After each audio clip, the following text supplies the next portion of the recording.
انا اعجبت بواحده وشفتها وعجبتني واخلاقها تمام، وسالت عليها من تحت لتحت من غير، من قبل ما اتقدم لها، يبقى لازم ادخل الباب، البيت من بابه، ما استناش لجلجه وقله ادب واجابل واعمل واروح ولا اجي. عايزه اجابل ادخل البيت واقعد مع الاهل، واقعد معها فتره الخطوبه فتره التعارف، وبعد كده كله هيبان. ما هو الجواز زي البطيخه المكفوله، والله لو عاشرتها 50 سنة قبل الجواز برضو غير بعد الجواز، وانت لو عاشرتي 1000 سنة قبل الجواز غير بعد الجواز. بس هقول لكم كلمة، الراجل ما بيتغيرش كتير بعد الجواز، طيب حاجات بسيطة ويمكن ما بيتغيرش، لكن اللي بتتغير الست.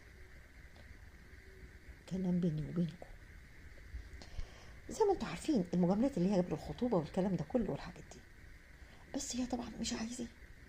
الولد دخل البيت واتقدم لها فعلا، و... وحددوا ميعاد يجروا فاتها الاهل كويس. البنت طالما البنت اساسا نموذج او عنوان البيت. البنت اي انسان تشوفه وتتعامل معاه عنوان بيته، نموذج بيته. شفت انسان محترم يبقى بيته محترم. لا لا لا، مش عايزين نقول الكل، ولان في ناس استثناءات، لكن مش عامة. ما نخلطش الحابل بالنابل.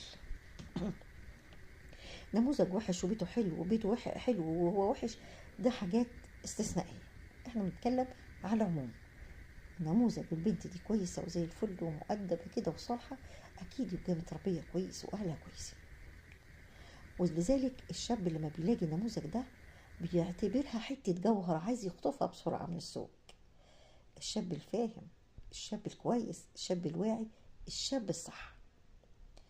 المهم فعلا، يا بنتي فلان جالك، حتى ما سألهاش في المكان الشغل ارتبط بيك، ما سألهاش، هو راح البيت.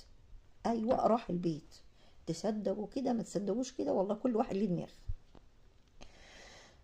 البنت قالت له يعني دماغها، فاهمين؟ اتصل بصاحبتها، يا فلانة كذا وكذا وكذا وكذا، اعمل ايه دلوقتي؟ قالت لها والله طالما دخل بيتك يبقى طلاق، يبقى هي هو كده تفكيره سليم وجدع وراجل وكذا وكذا، الصحبة الكويسة، الصحبة الصح. طب افكني من الراجل من الشاب التاني، طب ولا اعمل ايه؟ قولي لي، عشان انا في حالة ما يعلم بغرب، انا متوترة مش عارفة يعني. جيت لها يا بنتي ده